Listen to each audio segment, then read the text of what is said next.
আসসালামু আলাইকুম। স্বপ্ন পূরণের জন্য আছেন জব অ্যাসিস্টের সাথে, থাকবেন স্বপ্ন পূরণ হওয়ার আগ পর্যন্ত ইনশাআল্লাহ। আপনারা যারা গণিতে খুবই দুর্বল, চাকরি পরীক্ষায় গণিতে ফুল মার্ক পেতে চান, তাদের জন্য আমাদের এই বিশেষ আয়োজন গণিত জিরো টু হিরো। আমরা এখানে প্রতিটি অঙ্ক করব সুপার শর্টকাট নিয়মে, যেখানে আপনারা মাত্র 5 সেকেন্ডে যে কোনো অঙ্কের সমাধান করতে পারবেন ইনশাআল্লাহ। এখনকার আয়োজনে আমরা দেখব আমাদের দ্বিতীয় পর্ব, কোনটি মূলদ সংখ্যা। এখানে একটু মনে রাখবেন, পূর্ণবর্গ সংখ্যার বর্গমূল মূলদ সংখ্যা হয়, অর্থাৎ মূলদ সংখ্যা হওয়ার শর্ত হচ্ছে পূর্ণ বর্গ সংখ্যা হতে হবে। তাহলে আমাদের এখানে যে সংখ্যাগুলো আছে তার মধ্যে একমাত্র √4 এটাই কিন্তু আমরা কি করতে পারি, বর্গমূল করতে পারি। তার মানে আমরা এটাকে লিখতে পারি √2 স্কয়ার। রুট স্কয়ারে কাটা যায় আমরা জানি, তার মানে শুধু 2 থাকে, একটি পূর্ণ সংখ্যা। তার মানে আমাদের সঠিক উত্তর হবে অপশন গ, √4 হচ্ছে একটি মূলদ সংখ্যা। কারণটা আবার বলছি, এখানে মনে রাখবেন, পূর্ণ বর্গ সংখ্যার বর্গমূল মূলদ সংখ্যা হয়, জাস্ট এই কথাটা মনে রাখবেন। 10 নম্বর প্রশ্ন, এখানে মূলদ সংখ্যাটি হলো, খেয়াল করুন আমাদের অপশনে যে সংখ্যাগুলো আছে এগুলোর ভিতরে কোনটি মূলদ সংখ্যা। আমরা খেয়াল করতে পারি, দেখুন আমাদের এখানে ক নম্বর যে অপশনটি দেওয়া আছে √3√8, আমরা চাইলে এটিকে লিখতে পারি 3√2⁵। আমরা লিখা যায় 8কে আমরা পূর্ণ বর্গ আকারে লিখতে পারি। তাহলে আমাদের এখানে কত থাকতেছে, যে আমরা এটাকে লিখতে পারি কত, যে 2³ আর এখানে যেহেতু আমাদের 3, তাহলে আমাদের 1/3। তাহলে আমাদের 3 কাটা যাবে, তাহলে শুধু কত থাকবে, 2 থাকবে। তাহলে এখানে মূলদ সংখ্যাটি হলো 2। তার মানে সঠিক উত্তর হচ্ছে ক, একমাত্র পূর্ণবর্গ সংখ্যা করা যায়, বর্গমূল করা যায়, তাই এটি একটি মূলদ সংখ্যা। 11 নম্বর অঙ্কটি হলো, নিচের কোনটি মূলদ সংখ্যা। আমাদের যে অপশনগুলো আছে এখান থেকে কোনটি মূলদ সংখ্যা। খেয়াল করবেন, আমরা কিন্তু প্রতিটি অঙ্কই করছি যেগুলো পিএসসির বিভিন্ন পরীক্ষায় একাধিকবার আসছিল, সেই অঙ্কগুলো ইনশাআল্লাহ এভাবে সমাধান করলে অবশ্যই আমরা পরীক্ষায় শতভাগ কমন পাবো। এখানে আমরা খেয়াল করুন আমাদের যে অপশনটি আছে, যে 3√343, একমাত্র 343, এটাকে বর্গমূল করা যায় কত, যে আমরা যদি এখানে আমরা লিখতে পারি যে 3√7³ দিই, তাহলে আমাদের কি হয়, 343 হয়। তাহলে আমাদের এখানে 7³ আর হচ্ছে 1/3, তাহলে আমাদের শুধু থাকে কত, 7। তাহলে এটি আমাদের কি পূর্ণ সংখ্যা পাওয়া যাচ্ছে, অর্থাৎ পূর্ণ বর্গ সংখ্যার বর্গমূলই মূলদ সংখ্যা হয়। এই প্রেক্ষিতেই আমরা এটি উত্তর করতে পারি। বাকি যে অপশনগুলো 243, 676, 392, কোনোটারই কিন্তু পূর্ণ বর্গ সংখ্যা বর্গমূল পাওয়া যাচ্ছে না। যেহেতু আমাদের 343 এই সংখ্যাটির পূর্ণ বর্গ সংখ্যার বর্গমূল পাওয়া যাচ্ছে, তাই এটি হলো সঠিক উত্তর। আশা করছি বুঝতে পারছেন। আমাদের 3টি অঙ্কের একটি কথাই মনে রাখবেন, যে পূর্ণ বর্গ সংখ্যার বর্গমূল মূলদ সংখ্যা হয়। জাস্ট এই কথাটি মনে রাখলে এই টাইপের সকল অঙ্ক আপনি ইজিলি সমাধান করতে পারবেন। 12 নম্বর প্রশ্ন, কোনটি মূলদ সংখ্যা। এখানে খেয়াল করুন 3√3πe এবং 0.3⁻7⁻, এই সংখ্যাগুলোর ভিতর কোনটি মূলদ সংখ্যা। আপনি এখানে মনে রাখবেন, সকল পৌনঃপুনিক সংখ্যাই মূলদ সংখ্যা হয়। আবার বলছি, সকল পৌনঃপুনিক সংখ্যাই মূলদ সংখ্যা হয়। তাহলে আমাদের এখানে আছে অপশনে 0.0 3 পৌনঃপুনিক 7 পৌনঃপুনিক, তাহলে এটি হলো আমাদের সঠিক উত্তর। অর্থাৎ আপনার সংখ্যা থেকে এই তথ্যটি মনে রাখবেন যে সকল পৌনঃপুনিক সংখ্যা মূলদ সংখ্যা হয়। জাস্ট এই তথ্যটা মনে রাখলেই আপনি এই অঙ্কগুলো ইনশাআল্লাহ সহজে সমাধান করতে পারবেন। 13 নম্বর প্রশ্নটি হলো, কোনটি মূলদ সংখ্যা? খেয়াল করুন, আমাদের যে অপশনগুলো আছে এখান থেকে যেটিকে আমরা ভগ্নাংশ আকারে প্রকাশ করতে পারবো সেটি হবে মূলদ সংখ্যা। তাহলে আমাদের যে অপশনগুলো আছে √11, √8/7, √6/3, এই তিনটিকে কিন্তু আমরা মূলদ বা ভগ্নাংশ আকারে প্রকাশ করতে পারবো না।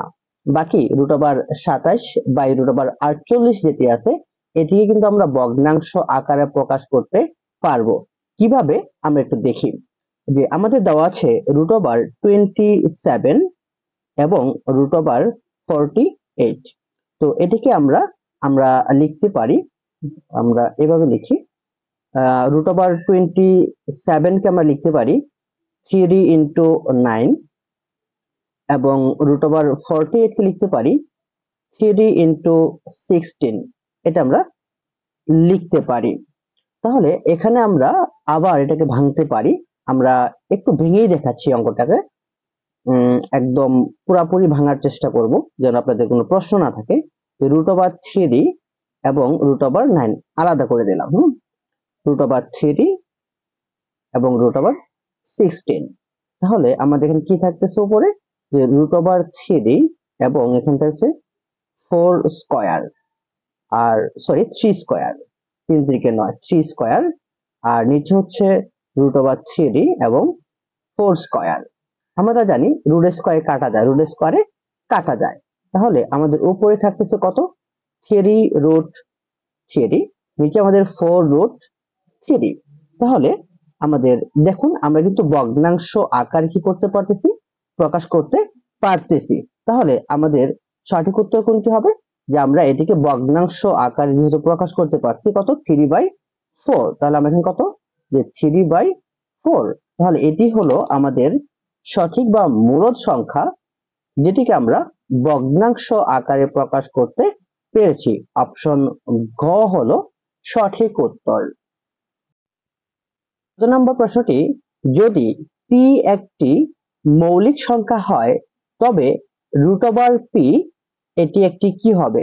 দেখুন প্রশ্নটি একাধিকবার পিএসসির পরীক্ষায় আসছিল, একটি তত্ত্বমূলক প্রশ্ন। আমরা এখানে মনে রাখবো যে মৌলিক সংখ্যাকে বর্গমূল করলে অমূলদ সংখ্যা হয়। এই তথ্যটি আমরা যদি মনে রাখি তাহলে আমরা অ্যান্সারটা করতে পারবো। জাস্ট এই তথ্যটা আপনাকে মনে রাখতে হবে। তথ্যটা কি আবার বলছি, মৌলিক সংখ্যাকে বর্গমূল করলে অমূলদ সংখ্যা হয়।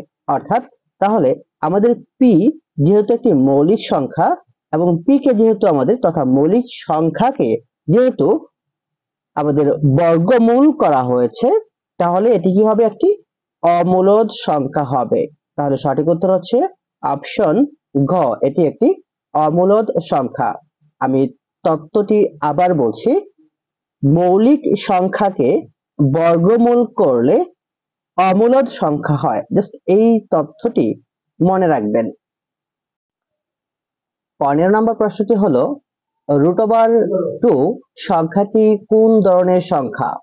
খেয়াল করুন, এখানে একটু মনে রাখবেন যে পূর্ণবর্গ নয় এমন সংখ্যার বর্গমূলকে অমূলদ সংখ্যা বলে।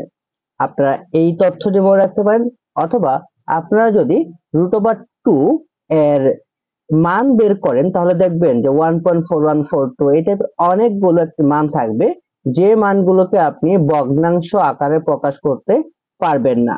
অর্থাৎ আপনারা দুই ভাবে এটাকে প্রমাণ করতে পারেন বা মনে রাখতে পারেন যে √2 এর যে মান অসীম মানটা আছে এটাকে আমরা ভগ্নাংশ আকারে প্রকাশ করতে পারবো না, বিধায় এটি একটি অমূলদ সংখ্যা। অথবা পূর্ণবর্গ নয় এমন সংখ্যার বর্গমূলকে অমূলদ সংখ্যা বলে, এই তথ্যটিও আপনি মনে রাখতে পারেন। তাহলে √2 একটি কি বর্গমূল, কিন্তু এটিকে পূর্ণবর্গ নয়, তাই এটি একটি অমূলদ সংখ্যা। আমি তথ্যটি আবার বলছি, পূর্ণবর্গ নয় এমন সংখ্যার বর্গমূলকে অমূলদ সংখ্যা বলে। তাই √2 একটি অমূলদ সংখ্যা। 16 নম্বর প্রশ্ন, √3 সংখ্যাটি কোন ধরনের সংখ্যা? আমাদের একই প্রশ্ন, এটিও একটি অমূলদ সংখ্যা, কারণ পূর্ণবর্গ নয় এমন সংখ্যার বর্গমূলকে অমূলদ সংখ্যা বলে। আপনি √3 এর মানও যদি বের করেন 3.1416 একটা বিশাল মান আসবে, যে মানটাকে আপনি কখনোই ভগ্নাংশ আকারে প্রকাশ করতে পারবেন না। তাই √3, √2 এই সবগুলি হচ্ছে আমাদের অমূলদ সংখ্যা। 17 নম্বর প্রশ্ন, 7√3 সংখ্যাটি কোন ধরনের সংখ্যা? এখানে খেয়াল করুন যে আমাদের √3 এটি একটি কি সংখ্যা? অমূলদ সংখ্যা। আমরা একটু আগেই জেনেছি। এখন তার সাথে 7 আছে, তার মানে পুরাটি কি হলো? আমাদের একটি অমূলদ সংখ্যা হয়ে গেল। অর্থাৎ এখান থেকে এই তথ্যটি মনে রাখবেন, যেহেতু আমাদের √3 একটি অমূলদ সংখ্যা, তার সাথে যাই থাকুক না কেন সেই সংখ্যাটি কি হবে? একটি অমূলদ সংখ্যা হয়ে যাবে। খেয়াল করুন, আমাদের প্রশ্নটি কিন্তু 12তম বেসরকারি প্রভাষক নিবন্ধন পরীক্ষায় আসছিল। ইনশাআল্লাহ আমরা কোনো প্রশ্নই বাদ দিব না। পিএসসি যে কোনো পরীক্ষায় যে প্রশ্নই আসুক না কেন আমরা সমাধান করব। আপনাকে অবশ্যই গণিতে হিরো হতে হবে। হ্যাঁ ভাইয়া, আপনাকে অবশ্যই গণিতে হিরো হতে হবে, আর আপুকে হিরোইন হতে হবে। গণিত আপনাকে শিখতেই হবে ইনশাআল্লাহ। 18 নম্বর প্রশ্নটি হলো 3√5 সংখ্যাটি কি? এটা একটি কি সংখ্যা? এখানে একটি তথ্য মনে রাখবেন। আমরা যেহেতু সংখ্যা, এখানে কিন্তু অনেকগুলো তথ্য আমরা বলছি, এবং এই তথ্যগুলো অবশ্যই আপনার জন্য গণিতের একটা বেসিক, যা আপনাকে অবশ্যই মনে রাখতে হবে। এবং আমাদের এই টপিক থেকে তথ্যভিত্তিক প্রশ্নগুলো কিন্তু বেশি আসে। আপনি এখানে মনে রাখবেন, কোন সংখ্যার গণমূল পূর্ণ সংখ্যা না হলে তা অমূলদ সংখ্যা হবে। আমি তথ্যটি আবার বলছি, কোন সংখ্যার ঘনমূল পূর্ণ সংখ্যা না হলে অমূলদ সংখ্যা হবে। যেহেতু আমাদের সংখ্যাটি এটি একটি ঘনমূল, পূর্ণ ঘনমূল নয়, তাই এটি একটি অমূলদ সংখ্যা। 19 নম্বর প্রশ্নটি হলো, কোনটি অমূলদ সংখ্যা? এখানে খেয়াল করুন, আমাদের গ নম্বর অপশন 3/4 এটি একটি, আমরা দেখতেই পাচ্ছি ভগ্নাংশ আকারে প্রকাশ করা আছে, এটি একটি মূলদ সংখ্যা। আর হাফ, এটিও কি একটি মূলদ সংখ্যা। তাহলে ক এবং খ এই দুইটির ভিতরে আমাদের হচ্ছে কোনটি অমূলদ সংখ্যা হবে সেটি বের করতে হবে। আমরা যদি প্রথমে ক নাম্বারটাকে নিয়ে চিন্তা করি, যেহেতু দশমিক আছে, ক অপশনকে নিয়ে চিন্তা করি, কি কত দেওয়া আছে দেখুন, যে 3.25/3√64 দেওয়া আছে। তাহলে এটাকে আমরা দেখি যে এটাকে ভগ্নাংশ আকারে প্রকাশ করা যায় কিনা, অর্থাৎ এটি মূলদ সংখ্যা কিনা আমরা একটু যাচাই করে নেই। আমরা এটিকে কি লিখতে পারি?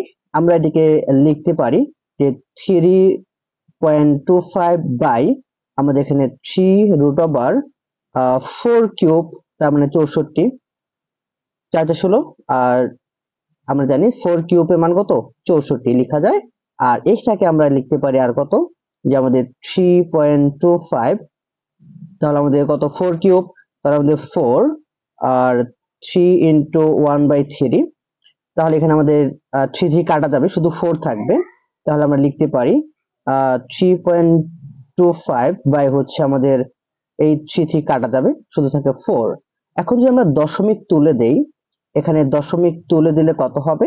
যে আমাদের 3 এর পরে, দশমিকের পরে দুইটি ঘর আছে, তার মানে আমাদের নিচে দুইটি শূন্য দিতে হবে, তাহলে আমাদের দশমিকটি উঠে যাবে।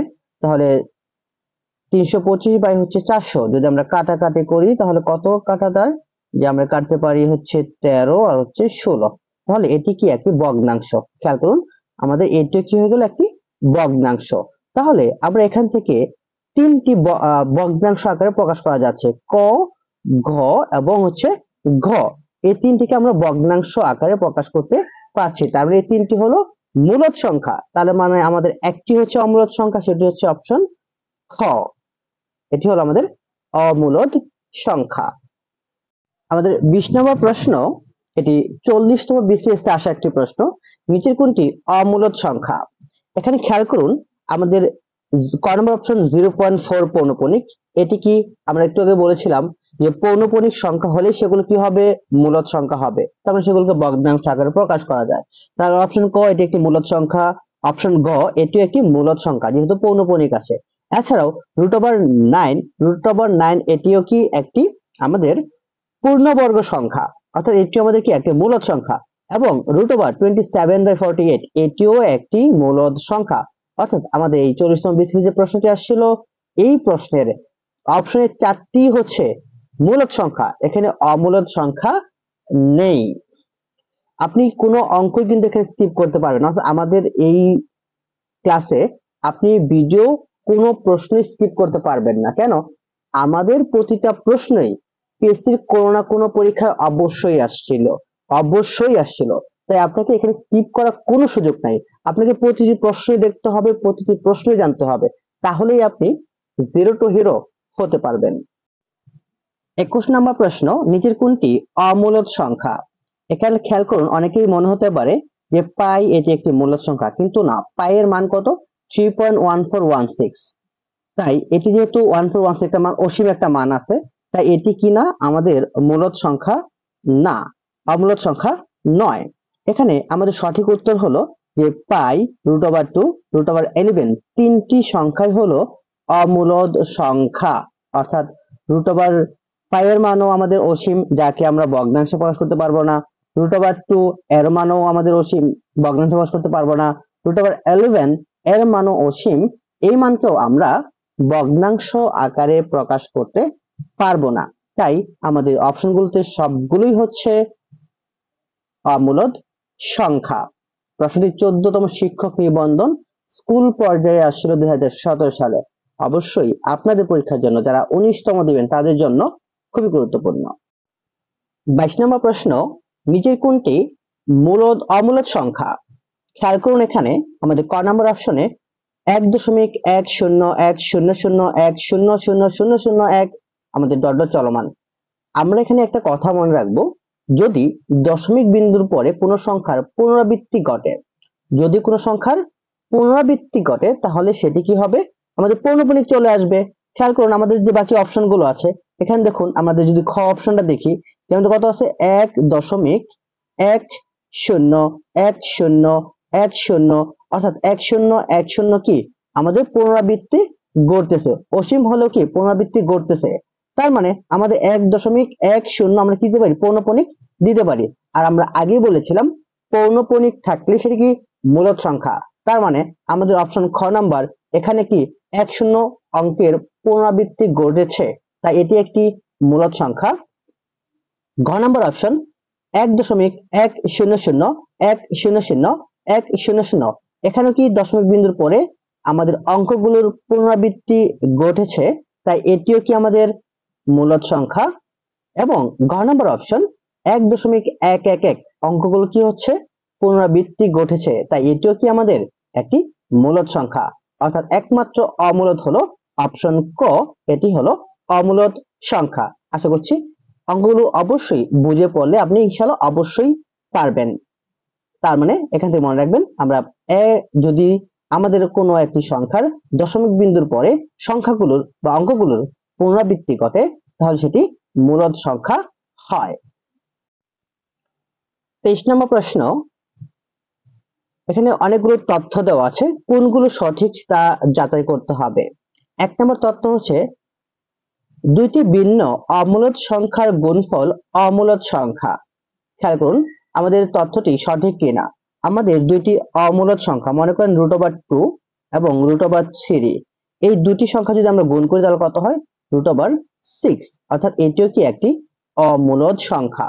অর্থাৎ আমাদের তাহলে দুইটি ভিন্ন অমূলদ সংখ্যার গুণফল অমূলদ সংখ্যা, এই তথ্যটি সঠিক। 2 নাম্বার, শূন্য একটি মূলদ সংখ্যা। হ্যাঁ, শূন্য একটি অবশ্যই, আমরা যদি শূন্য একটা 2 দিয়ে দেই তাহলে কি এটি একটি কি সংখ্যা? মূলদ সংখ্যা। শূন্য একটি মূলদ সংখ্যা। এরপর যে সকল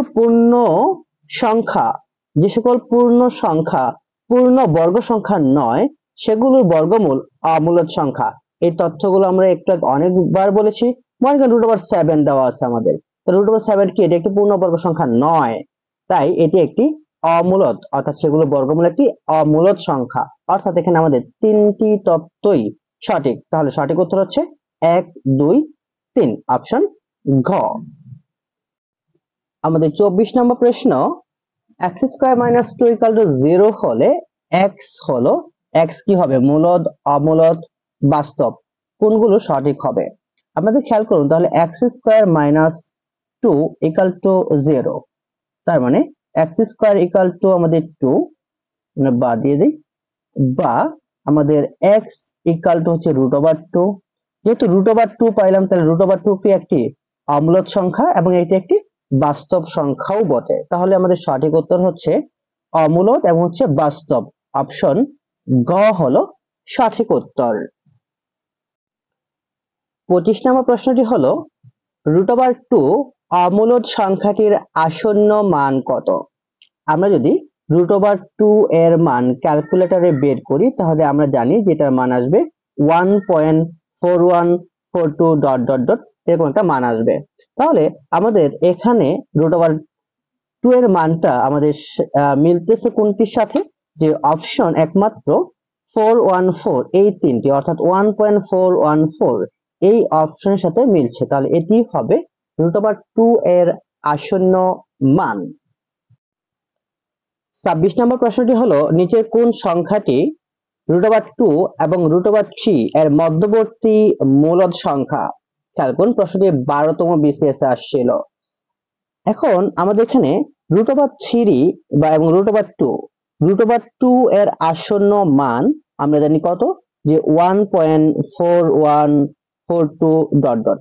দিয়ে রাখলাম, এবং √3 এর আসন্ন মান কত, যে 1.7321 ... এটা আমাদের √3 এবং √2 এর আসন্ন মান। এখন বলছে এই দুইটার মধ্যবর্তী মূলদ সংখ্যা কত, অর্থাৎ 1.41 থেকে বড় এবং 1.73 থেকে ছোট। তাহলে এই দুইটার মধ্যবর্তী মূলদ সংখ্যা হলো 1.5, এটি হলো একটি মূলদ সংখ্যা। আপনি যদি এখান থেকে 1.8 নেন তাহলে কিন্তু আমাদের এটা থেকে, অর্থাৎ √3 থেকে বড় হয়ে যাবে, তাই এখান থেকে আমাদের এর ছোট 1.5, এটি হবে সঠিক উত্তর। দেখুন কত সহজ প্রশ্নটি, 12তম BCS আসছিল। এই ছিল আমাদের আজকের, অর্থাৎ দ্বিতীয় পর্বের যে প্রশ্নগুলো নিয়ে আমরা আলোচনা করলাম সংখ্যা থেকে। ইনশাআল্লাহ এইভাবেই আমাদের পর্বগুলো চলমান থাকবে। এখন আপনারা কতটুকু বুঝতে পারছেন বা কোন জায়গাতে বুঝতে পারছেন না অবশ্যই কমেন্টে জানাবেন। যে জায়গাটুকু বুঝতে পারছেন না সেগুলো জানালে আমি সেখানে আপনাদেরকে আরো বিস্তারিত বলতে পারবো। এবং অবশ্যই জানাবেন যে ক্লাসগুলো কেমন লাগছে, এবং আপনাদের আরো যদি কোনো কিছু বলার থাকে অবশ্যই জানাবেন, আপনার মন্তব্য জানাবেন, আমরা সেই অনুযায়ী আপনাদেরকে ক্লাস দেব ইনশাআল্লাহ। আপনার স্বপ্ন অবশ্যই পূরণ হবে, আপনার পরিশ্রম অবশ্যই সাফল্য বয়ে আনবে। এই বলে আজকে শেষ করছি। আসসালামু আলাইকুম।